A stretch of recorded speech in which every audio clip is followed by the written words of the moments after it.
Hello friends, ओसो coding के channel पर आपका हार्दिक स्वागत है। दोस्तों, हम बात कर रहे हैं 2D अरे के बहुत इंपॉर्टेंट प्रोग्रामिंग कॉन्सेप्ट की।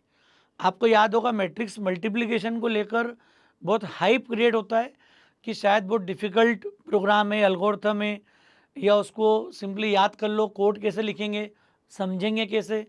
आज ये सारे डाउट्स आपके सॉल्व हो जाएंगे, क्योंकि हम लोग पहले उसको मैथमेटिकली सिंप्लीफाई करेंगे, पहले मैथमेटिकली उसको सॉल्व करेंगे, और उसके बाद उसकी प्रोग्रामिंग सॉल्यूशन कैसे लिखते हैं उस पर पूरा फोकस करेंगे। तो मुझे उम्मीद है आज इस लेक्चर के बाद आप एनी टाइम मैट्रिक्स का डेटा लिखेंगे, और डेटा लिखने के बाद उसका कोड कॉन्फिडेंस के साथ, बड़े आसानी के साथ आप लिख पाएंगे। तो दोस्तों, सामने हमारे पास 2 मैट्रिसेस गिवन है। मैट्रिक्स ए दिया है जिसका जनरल डायमेंशन है m cross n। m cross n मतलब 2 क्रॉस 3। अभी हमने लिया है 2 क्रॉस 3 का मैट्रिक्स 1A। बी मैट्रिक्स को हमने लिया 3 cross 2, that is p cross q। मतलब जब जब आपके पास इनपुट आएगा तो हम लोग जेनरिक अप्रोच से काम करेंगे। जेनरिक मतलब m cross n will be the dimension for first matrix and p cross q will be the dimension of second matrix. अब जब डायमेंशन आपके पास आ गए तो मैट्रिक्स का मल्टीप्लिकेशन में एक रूल है। जैसे आपको याद होगा एडिशन जब हमने पढ़ा था तो हमने बात की थी कि दोनों के डायमेंशन एग्जैक्ट मैच होना चाहिए। m को हमने p से मैच किया था और n को q से। अगर ये जेनरिक वे में मैच होते हों तो ही हम लोग आगे बढ़ते हैं मैट्रिक्स को ऐड करने के लिए। जबकि मल्टीप्लाई के लिए भी एक नियम है। क्या नियम है यहाँ पर? कि पहला मैट्रिक्स जो भी होगा, अगर आप a क्रॉस b निकाल रहे हो तो ये कॉन्सेप्ट अलग होगा, b क्रॉस a निकालते हैं तो अलग कॉन्सेप्ट होगा। समझ में आ रही बात आपको? क्योंकि ये दोनों सेम नहीं होते, इनका रिजल्ट भी अलग आएगा। जबकि हमने मैट्रिक्स एडिशन की बात की थी कि वो कम्यूटेटिव होता है addition, a plus B is equal to B plus A. But ये बराबर नहीं है। तो फिर जो भी फर्स्ट होगा उसको देखना पड़ेगा अपने को। तो जो फर्स्ट मैट्रिक्स है यहाँ पर, आपको बात समझ में आएगी इसको देखने की, कि अगर मैं a क्रॉस b अगर निकाल रहा हूँ तो क्या करेंगे। तो ये जो पहला मैट्रिक्स है इसको देखो आप, क्या दिख रहा है? क्या आपको समझ में आ रहा है? यहाँ पर फर्स्ट मैट्रिक्स का कॉलम और सेकंड मैट्रिक्स की रो जो भी लिया हो आपने, अगर आप बी क्रॉस से करोगे तो वो चीज़ बी का कॉलम ए की रो। अगर ए क्रॉस बी कर रहे हैं अपन तो ए का कॉलम बी की रो के इक्वल होना चाहिए। मतलब क्या होना चाहिए? एन बराबर पी। एन और पी अगर इक्वल हों, क्लियर, तो ही हम ए क्रॉस बी को मल्टीप्लाई कर पाएंगे। अब अगर बी क्रॉस ए की बात होती तो क्यू को कंपेयर करते किससे? एम से। जो भी फर्स्ट मैट्रिक्स होगा ना आपका पहला, उसका कॉलम, और जो सेकंड मैट्रिक्स होगा उसकी रो, अगर ये दोनों इक्वल है तो ही मैट्रिक्स का एडिशन पॉसिबल होगा, सॉरी मल्टीप्लिकेशन पॉसिबल होगा। ये छोटा सा एक नियम है। ये नियम अगर आप फॉलो करोगे तो ही हम जनरलाइज में बता पाएंगे कि यहाँ पर मैट्रिक्स का मल्टीप्लिकेशन पॉसिबल है या नहीं है। क्लियर? ये बात समझ में आ गई आपको? तो 2 क्रॉस 3, 3 क्रॉस 2, देख के आपको समझ में आ गया कि 3 3 मैच हो रहा है। हाँ, अगर ये होता 3 क्रॉस 4, 3 रो 4 कॉलम होते और 2 कॉलम होते हैं यहाँ पर, तो भी क्या होता है यहाँ पर? ये जो मल्टीप्लाई कर रहे हैं अपन ए क्रॉस बी, ये पॉसिबल था क्योंकि इसका कॉलम इसकी रो मैच हो रही, ठीक है। जो रिजल्ट आएगा सी का रिजल्ट, मतलब जब मैं सी को यहाँ पर रिजल्ट के रूप में लिखूं तो टेंटेटिव जो रिजल्ट आएगा सी का, that will be 2 cross 2। 2 cross 2 मतलब क्या हो गया? m क्रॉस, इधर क्या है? q। ये जेनरिक कॉन्सेप्ट है। अब आप कभी कोई कोड याद भी कर रहे हो, कुछ कर भी रहे हो, तो यहाँ जरूरत नहीं पड़ेगी अब याद करने की आपको। क्यों? ये अंदर वाले जो इसका कॉलम इसकी रो डिसाइड कर रहे हैं कि वेदर मल्टीप्लिकेशन इज अलाउड और not. Clear? If it is allowed, the result will be having dimension 2 cross 2, मतलब m क्रॉस q, ये परमानेंट है। अभी यहाँ 3 क्रॉस 3 होता ना तो ये 2 क्रॉस 3 का रिजल्ट आता मल्टीप्लिकेशन के अंदर। अगर ये 4 क्रॉस 3 होता पहला वाला तो ये 4 क्रॉस 2 का रिजल्ट आता। अभी आप 4 रो 2 कॉलम। तो ये एक बहुत जेनरिक कॉन्सेप्ट है कि जब भी आप सी को प्रिंट करोगे, जब सी का रिजल्ट आप प्रिंट करोगे तो आपको समझ में आएगा कि ये एम और क्यू तक ये चलेगा। सी का रिजल्ट हमेशा कहाँ तक चलेगा? एम और क्यू तक। और ये वैल्यू हर मल्टीप्लिकेशन में मैच होगी। मतलब मैं जितनी वैल्यू मल्टीप्लाई करूँगा ना, पहले का कॉलम दूसरे की रो हर मल्टीप्लिकेशन में इक्वल होगी। देखते हैं करके अपन, इसको लिखते हैं अपन। कैसे मल्टीप्लाई करते हो आप? तो पहली रो 0, फिर इधर कॉलम 0। थोड़ा छोटा करके लिख रहे हैं, A00 multiply by B00 plus A00 B00, A01 B10, ये वाली वैल्यू। अब A02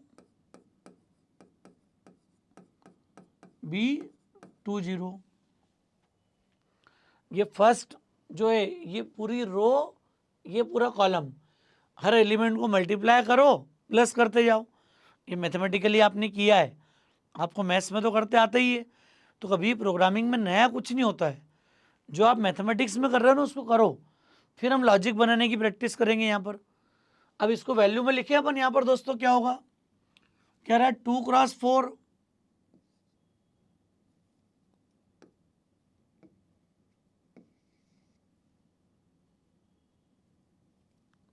कितना आ रहा है? 2 cross 4 plus 4 cross 2 plus 6 cross 6। यही फर्स्ट रिजल्ट है हमारा। और ये है कौन? ये पूरा कौन है? तो आपने देखा है कि ये पूरी वैल्यू जो है C00 है। और ये आप देखना हमेशा, ये अंदर में यहाँ पे ऑब्जर्व करो आप, 00 मैच हो रहा है, 11 मैच हो रहा है, और ये 22 मैच हो रहा है। और ये जीरो, ये इंडेक्स बता रहा है, ये 0, ये लास्ट वाला 0, पहला 0 लास्ट वाला 0। और ये कौन था? देखो आप, 0 1 और 2 ये मैच हो रहे हैं हर इंडेक्स पे। मल्टीप्लाई का रूल ही वही है, फर्स्ट का कॉलम दूसरे की रो इक्वल होना चाहिए।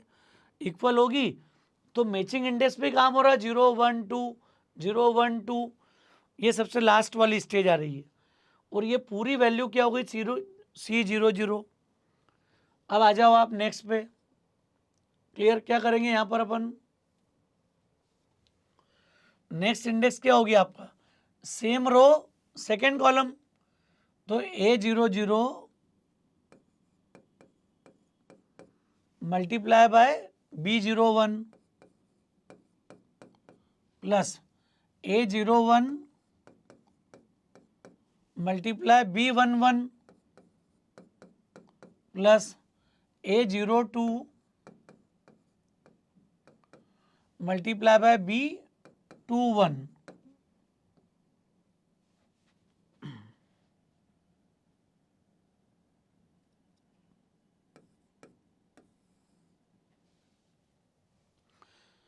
अब इसकी वैल्यू अगर लिखोगे तो कितनी आ रही है? देखो, 2 multiply by 9 plus 4 multiply by 3, वही लिखा ना, A01 प्लस B11, फिर A02 B21 plus 6 multiply by 1। ये डेटा आ गया। यहाँ भी अगर आप ऑब्जर्व करोगे तो क्या दिख रहा है? ये 00 मैच हो रहा है, यहाँ 11 मैच हो रहा है, यहाँ 22 मैच हो रहा है, दैट इज अगेन 0 1 2, हर बार वही चल रहा है फिक्स। लेकिन देखो सी में पोजीशन चेंज हो गई। इसका पहला इंडेक्स देखो A00 B01, तो इसका पहला, इसका आखिरी, तो आपको क्या दिखेगा यहाँ पे? C01, मतलब ये सी की सेकेंड वैल्यू आ गई रिजल्ट की आपकी। अभी और इसको जेनरिक करने की कोशिश करेंगे अपन लिखते हुए यहाँ पर। अब आ जाओ नीचे, क्या कर रहे हैं अपन, अब ये रो, अभी और भी कॉलम होते हैं ना यहाँ पर, तो ये सबके साथ ये रो मल्टीप्लाई होती है, जो कि आप मैथमेटिक्स जानते हो पूरा। अब सेकेंड रो आ गई 1th रो और 0th कॉलम, तो क्या हो गया यहाँ पर देखो आप, कितना मिलेगा ये A10 multiply by B00 plus A11 multiply by B10 plus A12 multiply by B20। ये एक जेनरिक कॉन्सेप्ट आ गया। वैल्यू लिखें कितनी हो रही है इसकी, 1 multiply by 4 plus 3 multiply by 2 plus 5 multiply by 6। यहाँ भी ऑब्जर्व करोगे तो वही है 0, हर मल्टीप्लाई का एक ही नियम है कि उसको 0 1 2 के लिए चलाओ। और अब देखो यहाँ पे पहला इंडेक्स 1 है और आखिरी इंडेक्स 0 है सब जगह पे, तो ये जो वैल्यू आ गई है ये C10 की वैल्यू है। जो रिजल्टेंट मैट्रिक्स है उसमें ये C10 आ रही है। देखो आप अभी और लॉजिक बनाएंगे करते समय। अब देखो आप सेम रो सेकेंड कॉलम, तो A10 मल्टीप्लाई किससे होगा, B01 plus A11 multiply by B11 plus A12 multiply by B21।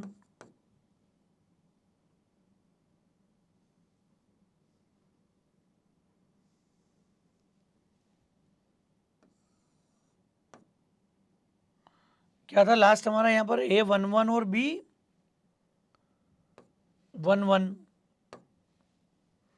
A10 into B01 plus A11 into B11 plus A12 multiply by किससे हुआ ये, B21।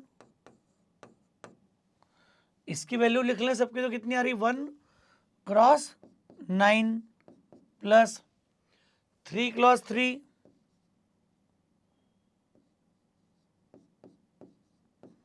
Plus 5 cross 1। आ रहा है समझ में क्या कर रहे हैं अपन,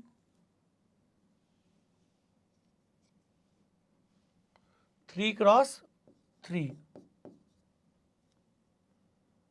दोनों तरफ पेन लेने से ये इशू आ गया है।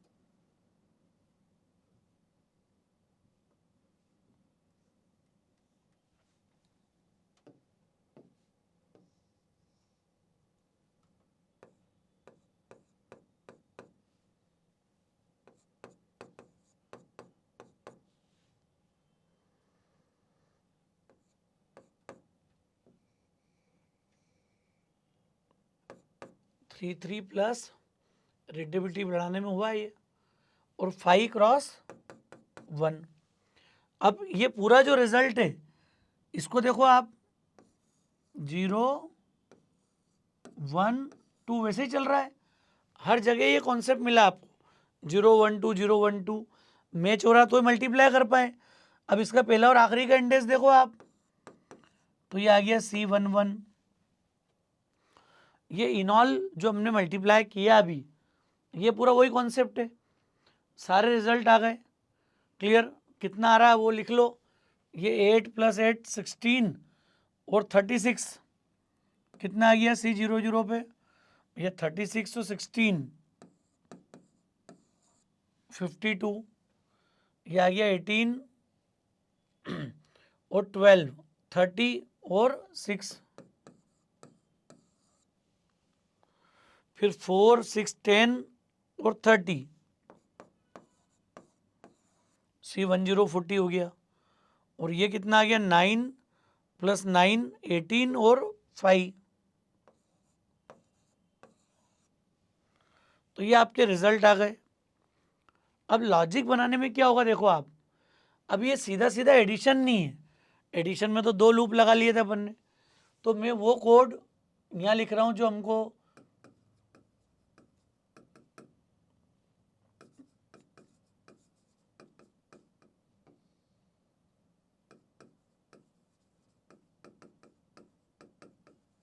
मैट्रिक्स मल्टीप्लिकेशन, ये कमेंट करा, अब अपन कोड लिख रहे हैं। तो कोड के लिए देखो ये अगर आता है ना आपको, तो लॉजिक बनाना डिफिकल्ट नहीं है। क्यों नहीं है? क्योंकि रिजल्टेंट मैट्रिक्स तो यही है 0 0 0 1 1 0 1 1, ये मेन है। क्योंकि इस पूरे में 0 0 ये चेंज हुआ क्या, पहला और आखिरी, पहला और आखिरी मतलब ये कौन हो गया, एम और क्यू। पहला लूप चले एम तक, दूसरा लूप चले क्यू तक, क्योंकि ये वैल्यू मॉडिफाई नहीं हो रही है। इस पूरे में देखो सी 0 0 में ये 0 0 0 0 फिक्स है, पहला आखिरी। जब 0 1 की बात करेंगे तो पहला और आखिरी फिक्स है 0 1 0 1 0 1। चेंज कौन हो रहा है, ये सबसे इनर वाला चेंज हो रहा है 0 1 2 0 1 2।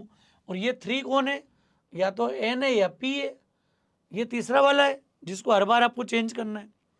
हाँ यहाँ देखो आप, ये 0 0 था तो पहली रो तो 0 ही है, कॉलम चेंज हुआ तो ये इनर वैल्यू चेंज हुई। मतलब ये जो रिजल्ट है सी का ये पहला रो चलेगी एम के लिए और कॉलम चलेगा क्यू के लिए, एम और क्यू, क्योंकि आपका फाइनल रिजल्ट भी इसी में आएगा, एम क्रॉस क्यू में। तो मल्टीप्लाई करने के लिए पहली डेफिनेशन तो क्या हो गई कि 2 लूप तो आप ऐसे लगाओ, for I 0 I less than कितना आ जाए, एम तक चले ये, और आई प्लस प्लस, और सेकेंड वाला लूप चलेगा कहाँ से, जे 0, क्योंकि शुरू तो ये भी 0 से हुआ है, लेकिन बढ़ने के बाद ये 1 होगा नेक्स्ट राउंड के बाद। तो जे चलेगा लेस देन कहाँ तक, क्यू तक। ध्यान रखना दोस्तों, ये बड़ी इंपॉर्टेंट बात है, क्योंकि ये आपका रिजल्ट है, ये हमारा क्या है यहाँ पर, रिजल्ट है। जब ये दोनों आ जाएंगे ना आई और जे, तो फिर यहाँ पर हम एक सम वाला वेरिएबल ले लो या सी आई जे ले लो, मेमोरी कोई भी ले सकते हो आप। यहाँ पर मैं ऐसा भी कर सकता हूँ कि अभी समझाने के लिए आपको मैंने यहाँ पर सम को कितना ले लिया है, 0, सिर्फ समझाने के लिए कर रहा हूँ, ध्यान रखना आप। हम चेंज करेंगे इसमें अभी समझने के बाद। सम कितना कर दिया, 0। क्या होगा देखो अब आप, ये मैं सम में 3 वैल्यू ऐड करूंगा, पहली दूसरी और तीसरी, ताकि सी 0 0 पर उस रिजल्ट को रख पाए अपन। अब जो तीसरा लूप है वो चलेगा 0 फिर 1 फिर 2, मतलब ये 3 राउंड चल रहा है। 3 राउंड क्यों चल रहा है, क्योंकि इसका कॉलम और इसका रो इक्वल है, मतलब इसको मैं एन टाइम भी चला सकता हूँ या पी टाइम भी चला सकता हूँ, एन और पी दोनों इक्वल हैं। एन या पी तक मुझे थर्ड लूप को चलाना है, के को। तो ये जो वैल्यू है ना हमारी, ये के है, के 0 के 1 के 2, और ये जो पहली वाली वैल्यू है ये कौन है, आई, और ये आखिरी वाली वैल्यू कौन है, जे। समझना, 2 लूप तो लगा चुके हैं आई और जे। ये फर्स्ट लूप है क्योंकि ये पूरा 0 रहेगा, चेंज नहीं होगा, ये भी 0 यहाँ भी 0। हाँ जे शुरू में 0 है पहले राउंड में, एक पूरी प्रोसेस करने के बाद नेस्टिंग के हिसाब से जे चेंज होकर 0 से 1 होगा। जैसे ही जे 0 से 1 होगा, के फिर 0 1 2 3 राउंड के लिए चलेगा। तो यहाँ पर भी पहला वाला तो आई है, ये के, और तीसरा वाला जे। मतलब हमारा तरीका क्या हो गया समझो आप, ये बड़ी इंपॉर्टेंट बात है दोस्तों, K 0 K less than equal to N या पी, एन या पी मैं दोनों लिख सकता हूँ यहाँ पे, आपकी इच्छा हो तो आप पी भी लगा सकते हो, यहाँ पर चॉइस है आपकी। कोड याद नहीं करना, घोटना नहीं है अपने को। क्या करने जा रहे हैं अपन, हम कर रहे हैं सम असाइंस सम प्लस, ठीक है। क्या करने जा रहे हैं अपन, सम असाइंस सम प्लस, किसको करेंगे मल्टीप्लाई, देखो आप, ये मल्टीप्लाई क्या हो रहा है आपका, ये मल्टीप्लाई आपका हो रहा है ए ऑफ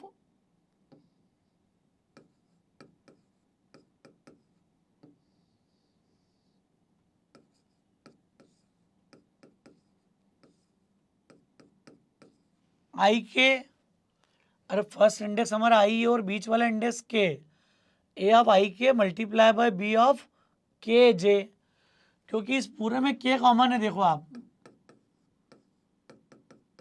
फॉर एवरी मल्टीप्लीकेशन, ये बड़ी इंपॉर्टेंट बात है दोस्तों, क्योंकि जब आई और जे दोनों जीरो जीरो रहेंगे ना, जीरो जीरो फिक्स है, तो के आपका चेंज होगा 0 1 2 0 1 2, तो क्या होगा देखो, ए 0 0 बी 0 0, ये पहली वैल्यू देखना आप, सामने मल्टीप्लाई होगी। फिर जब के 1 होगा तो ए 0 1 बी 1 0, ए 0 1 बी 1 0, फिर के 2 होगा तो ए 0 2 बी 2 0, ए 0 2 बी 2 0, ये देखो तीनों आ गए इसी वैल्यू के साथ में। जब यहाँ आओगे ना आप, तो इनर लूप में जे चेंज हुआ, जे 1 हो गया, अब ये 0 1 फिक्स हो गए, अब ये चलेगा 0 1 2 के लिए, ए 0 0 0 1, क्लियर, ए 0 1, फिर इधर आएगा 1 1, देखो आप 0 0 0 1, ए 0 1 बी 1 1 सेकेंड वैल्यू में, ये इस तरीके से प्रोसेस करेगा। तो के को हमें चलाना कितनी बार है, पी टाइम्स या एन टाइम्स, और मल्टीप्लाई आप किसको कर रहे हो, ए of I K multiply bye के जे, ये सारी वैल्यू किस में ऐड होती आएगी, यहाँ पर ये सम में इसको ऐड करेगा, और सम को मैंने जीरो कर रखा है। भैया के आपका स्टार्ट करे, हर मैथमेटिक्स शुरू करने से पहले इस एरिया के पहले सम कितना हो जाए, जीरो, जैसे सम जीरो हो जाए ये एडिशन उसमें ऐड होता जाएगा वैल्यू में। देखो चला के इस राउंड को, और ये सम अपनी वैल्यू नहीं लाए, इस जे को चेंज करने से पहले इस सी ऑफ आई जे असाइंस क्या कर दूं, सम। चलाओ दोस्तों, इसमें थोड़ा मैं करेक्शन करूंगा बाद में हल्का सा, अब इसकी स्टेप बाय स्टेप चलाओ, ये मैच हो रही है हमारे कॉन्सेप्ट से। आई जीरो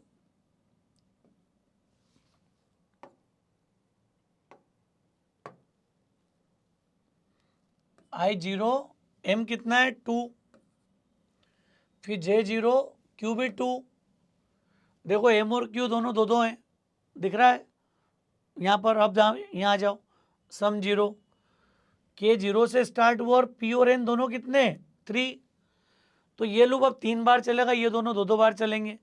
नेस्टिंग की बेसिक डेफिनेशन आती है हम सभी को। यहाँ आ जाओ, सम जीरो जीरो प्लस आई जीरो के जीरो, जब सभी जीरो है, अभी तो चारों ही आई जे के सब जीरो हैं, तो ये मल्टीप्लाई होगा A zero zero plus B zero zero. देखो पीछे आप, A zero zero plus B zero zero 2 cross 4, तो ये आ गया 8, तो 0 प्लस 8 सब में कितना स्टोर हो गया 8। अभी चूंकि यहाँ नहीं आ रहा, नीचे ही है, क्योंकि ये लूप चलेगा अभी तो पूरा। के कितना हो गया 1,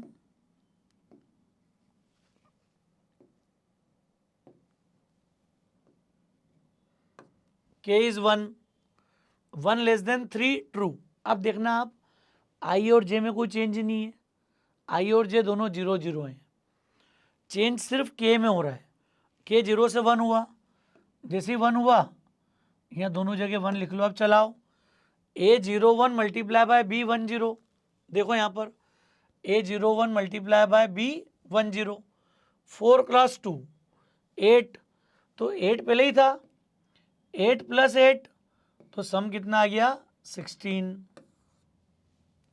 क्लियर। अगला राउंड के कितना हो गया बढ़ के 2, ये के का लास्ट राउंड है।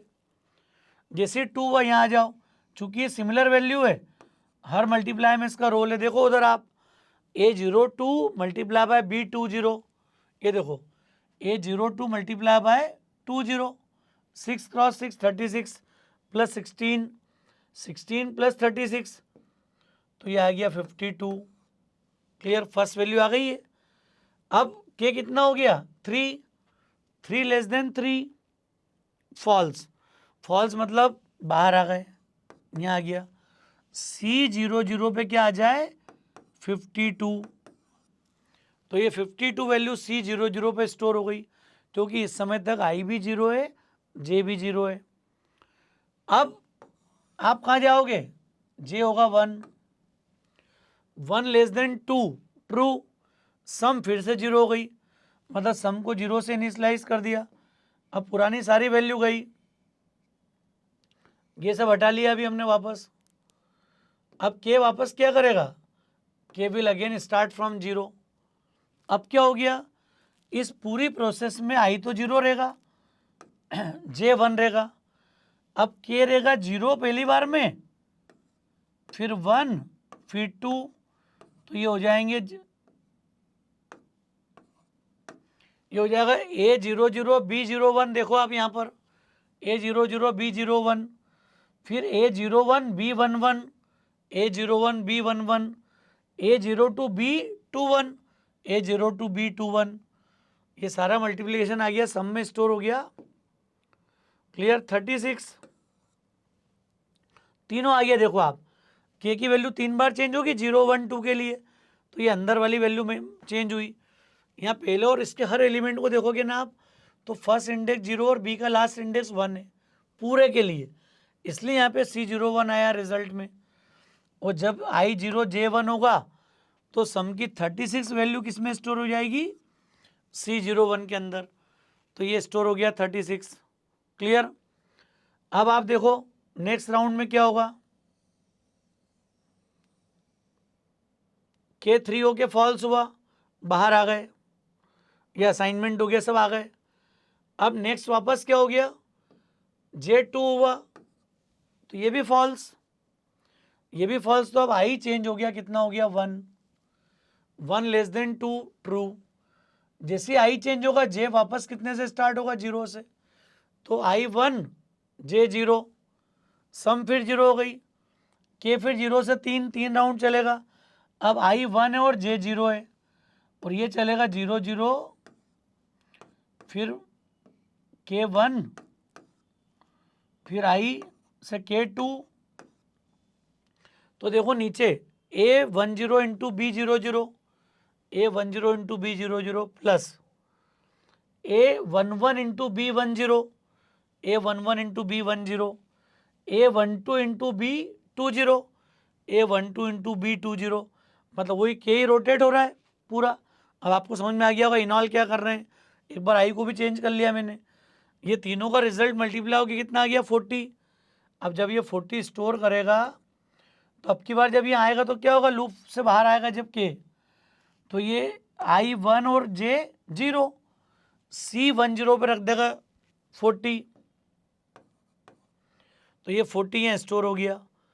इस तरीके से पूरी प्रोसेस चल रही है हमारी।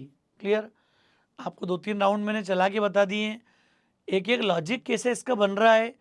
आई और जे पूरी प्रोसेस में फिक्स हैं, क्यों सी के अंदर रिजल्ट फिक्स रहेगा, ये सब कुछ आपको समझ में आ रहा है। Clear, crystal clear. और ये जो सम मैंने यहाँ पे वापस से असाइन करी है, चूँकि CIJ अपने आप में एक मेमोरी है, जब वो 0 0 होगा तो भी डेटा रखेगा, जब वो 0 1 होगा तो भी डेटा रखेगा, 1 0 है तो भी डेटा स्टोर कर रहा है। तो मैं इसको थोड़ा सा चेंज कर रहा हूँ कोड को। Now there is no need to write this line. इस पूरी कहानी में ये जो 0 लिखा है ना अपन ने यहाँ पर, इसको जाके लिख दो, सॉरी,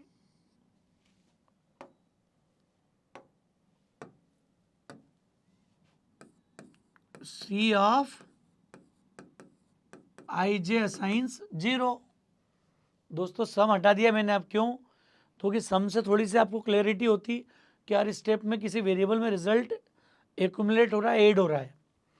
CIJ कितना हो गया 0, क्योंकि जब दोनों 0 होंगे तो एक लोकेशन पे 0 रखेगा, और ये आपका कोड हो जाएगा पूरा।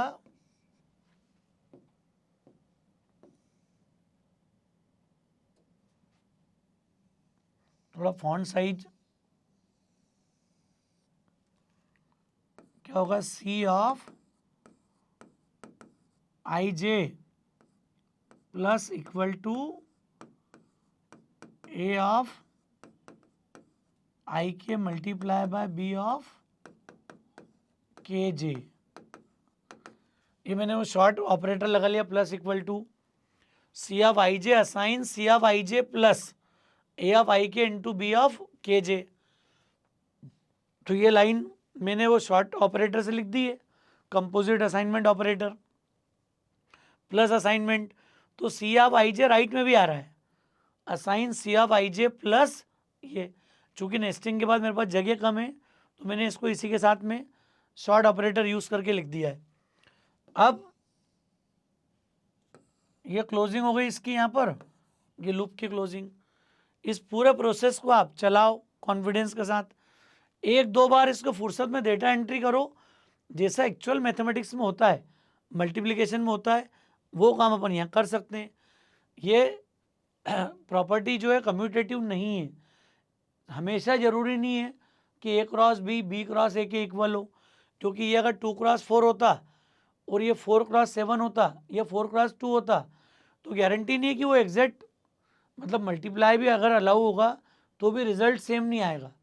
इसलिए हम इसको कम्यूटेटिव नहीं मानते हैं प्रॉपर्टी को, ये ध्यान रखना है। ये पूरा मैंने कैसे इसको रोटेट किया है, कैसे 0 0 0 1 1 0 1 1 की वैल्यू आई है, ये आपको क्लियर हो गया। अब मैं इसका कंप्लीट प्रोग्राम लिख रहा हूँ, जो कि अगर आपने एडिशन का लिखा होगा तो मैं उसी को कॉन्सेप्ट को यूज़ कर रहा हूँ। यहाँ पर सब कुछ वही है, सिर्फ एक मैंने वेरिएबल के और बढ़ा दिया, आई जे के, डायमेंशन ले लिया अपन ने, वैसे रीड कर लिया सब कुछ, प्रोग्राम पूरा सेम है। ये जो कंडीशन है ये चेंज हो गई। क्या क्राइटेरिया हमारा मल्टीप्लाई करने का, कि फर्स्ट का कॉलम और सेकंड की रो n बराबर p है क्या, समझ में आ गई बात। पहले मैट्रिक्स का कॉलम और दूसरे की रो अगर इक्वल होगी तो हम मल्टीप्लाई कर सकते हैं। तो ये सब कुछ कोड वैसे ही है, क्लियर। रीडिंग की उतनी मेहनत है सारी, बस एक वेरिएबल ऐड करा मैंने के, प्रोग्राम वैसे ही है पूरा जनरलाइज। यहाँ पर वो कोड आ जाएगा कौन सा, मैट्रिक्स मल्टीप्लिकेशन का कोड, कौन सा वाला, ये जो पूरा कोड है ये अंदर आ जाएगा पूरा, मल्टीप्लाई इफ के बाद n इक्वल टू पी के बाद, और फिर हम लिख देंगे मैट्रिक्स मल्टीप्लिकेशन इज। अब मल्टीप्लाई में रिजल्ट किसका आ रहा था देखो, अब ये mn तक नहीं चलेगा, क्योंकि mn तो कितना है, m/n तो 2/3 है।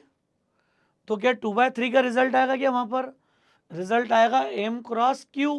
ये देखो m क्रॉस q।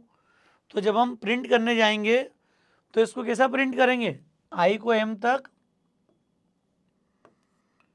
और j को q तक, और c of i j print करना है बस। इसमें k का मतलब नहीं, अब चूंकि रिजल्ट आ चुका है, एक 2/2 का मैट्रिक्स मिल गया आपको। अब वो 2/2 तय किससे होगा, तो ये m की वैल्यू भी 2 थी, q की वैल्यू भी 2 थी, तो ये 2 क्रॉस 2 का आपको रिजल्ट सी आई जे प्रिंट कर देगा। तो ये नॉर्मल प्रिंटिंग है। यहाँ पर आपको के वाले में के सिर्फ कब आता है, जब आप एलिमेंट मल्टीप्लाई करते हो लगातार। तो यहाँ मैंने आपका थोड़ा टाइम बचा लिया है कि कोड सामने, आप फुर्सत में पूरा नोट कर लीजिएगा। यहाँ पर वो मल्टीप्लाई का जो मैंने पूरा एक्सप्लेन किया है वो कोड यहाँ पर आ जाएगा, फिर आप उस रिजल्ट को प्रिंट कर दो। छोटी सी बात चेंज होगी कि m/n हमारा फर्स्ट मैट्रिक्स है, p/q सेकेंड मैट्रिक्स है, रिजल्टेंट मैट्रिक्स जब प्रिंट होगा तो m क्रॉस q में प्रिंट होगा। जो रिजल्ट आता है मैट्रिक्स मल्टीप्लिकेशन का, उसका डायमेंशन हमेशा क्या होगा, m क्रॉस q। जो भी जेनरिक आप ले रहे हो, मैंने mn pq लिया, आप कुछ भी ले सकते हो, क्लियर। अब ये सब हो गया इफ कंडीशन फिनिश। इसके एल्स में हमने लिख दिया अगर ये डायमेंशन मैच नहीं होंगे तो matrix multiplication is not possible, return 0 और एंड। तो ये हमारा कंप्लीट प्रोग्राम हमारा हो गया, टाइम बच गया, लिखा हुआ कोड है, क्लियर। चेंज कुछ भी नहीं, जो ये जो इनपुट आउटपुट है वो तो सब लगभग सिमिलर है। एक पूरा मल्टीप्लिकेशन का लॉजिक यहाँ पर ऐड होगा, ये आपको समझ में आ गया कॉन्सेप्ट क्या है। ये पूरा कोड वहाँ पे आ जाएगा मल्टीप्लिकेशन के लॉजिक का पूरा, जो मैंने वहाँ लिखा है मैट्रिक्स मल्टीप्लिकेशन कोड 3 लूप के साथ आएगा। ये समझ में आ गया आपको? क्यों तीसरा लूप लग रहा था? क्योंकि हर वैल्यू को उठा के मल्टीप्लाई करना और ऐड करना है, कंटिन्यू। क्लियर? तो ये एक इम्पॉर्टेंट हमारे लिए पार्ट है। छोटी सी बात ये प्रिंटिंग के समय ध्यान रखने की है कि जो रिजल्टेंट मैट्रिक्स होगा, क्लियर, उसका डायमेंशन होगा m क्रॉस q। तो मुझे उम्मीद है दोस्तों मैंने बहुत कोशिश करी है कि आपको डिटेल्ड कॉन्सेप्ट के साथ एक एक वैल्यू के साथ सब कुछ क्लियर हो जाए। और मैं उम्मीद करता हूँ कि आपको सारा कॉन्सेप्ट समझ में आएगा, कैसे मल्टीप्लाई करना है, कैसे ऐसे एक एक वैल्यू में मूवमेंट हो रहा है। थोड़ा पेपर वर्क आप भी करना, जितना मैंने किया ना अभी आपके साथ, इसको करो। ये कॉन्फिडेंस इतना देगा आपको कि हमारे लिए प्रोग्रामिंग लॉजिक बिल्डिंग थोड़ी सी आसान हो जाएगी। हम समझ पाएंगे कि कौन सी 2 वैल्यू फिक्स है, किसको मैं रोटेट कर रहा हूँ, फिर क्यों a of i k is multiplying by this b of k j। जब ये मल्टीप्लाई में लगातार करूँगा तो मेरा कॉन्फिडेंस बिल्ट होगा, क्लैरिटी होगी। तो दोस्तों मुझे उम्मीद है प्रोग्राम थोड़ा टिपिकल रहता है। मैंने कोशिश करी है कि सामने रख के सब कुछ मैनेज करके मैं दिखाऊं। हमने लिखा भी प्रॉपर उसको, प्रोग्राम भी पूरा लिख के दिया है। आप इसी की प्रैक्टिस डेवलप करो, कॉन्सेप्ट बनाओ। मैं चाहूँगा कि पेपर वर्क थोड़ा आप ज़्यादा करो, जिससे आप प्रॉपरली समझ पाओ कि मैट्रिक्स मल्टीप्लिकेशन में किस तरीके से हम लॉजिक को मूव कर पाते हैं। ठीक है दोस्तों, लेक्चर कैसा लगा कमेंट करके मुझे ज़रूर बताइएगा। अपने फ्रेंड्स के बीच में आप शेयर कीजिएगा। संभवतः इतना क्लैरिटी के साथ आपको यूट्यूब पर कोई दूसरा व्यक्ति एक एक चीज़ एक्सप्लेन नहीं कर पाएगा इस पर्टिकुलर केस में। तो मुझे उम्मीद है आप शेयर ज़रूर करेंगे फ्रेंड्स के बीच में। कमेंट करके ज़रूर हमें अपडेट कीजिए। चैनल को अगर आपने सब्सक्राइब नहीं किया है तो याद से चैनल को आप सब्सक्राइब ज़रूर करें। थैंक्स अ लॉट दोस्तों।